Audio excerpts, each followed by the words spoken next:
25th আমি কি করেছি চলো তোমাদের সঙ্গে শেয়ার করি। ঘোরার ব্লগ নয়, কয়েকদিন পরেই দেখবে। তো আমাকে কেমন লাগছে কমেন্ট করে জানাতে কিন্তু ভুলো না। আচ্ছা, তোমাদের একটা কথা বলি আমার ভিউ পয়েন্ট থেকে। আমরা যখন বড় হয়ে যাই তখন কিন্তু আমাদের ফ্রেন্ডস আর ফ্যামিলি দুটোর মধ্যেই একটা সমান ব্যালেন্স মেনটেন করা উচিত। ফ্রেন্ডসদেরকেই শুধু সময় দেবো আর ফ্যামিলিকে একটুও টাইম দেবো না, এরকম মেন্টালিটির কিন্তু আমি নই। যাই হোক, আমার ফ্রেন্ডসের সংখ্যাও খুব কম, তো এই দিক থেকে আমি বলবো আমি মনে হয় ঠাকুরের কাছে খুব গ্রেটফুল যে ভাগ্যিস আমার বন্ধু বান্ধবের সার্কেলটা একটু কম, যার জন্য আমি আমার ফ্যামিলিকে অনেক বেশি টাইম দিতে পারি। তো আমি আর মা ক্রিসমাসের দিন চলে গেছিলাম হচ্ছে মুভি দেখতে গিয়েছিলাম। তো মুভিটা ছিল হচ্ছে সন্তান, মারাত্মক ভালো একটা মুভি। তোমরা ডেফিনেটলি তোমাদের বাবা মার সঙ্গে গিয়ে মুভিটা দেখো।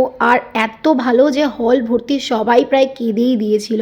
আমাকে 25th ভেজ খেতে হচ্ছিল কারণ আমাদের ছিল হচ্ছে একটা মৃত্যু অসহ্য। তো যাই হোক, নেক্সট পার্ট কিন্তু খুব তাড়াতাড়ি আসছে।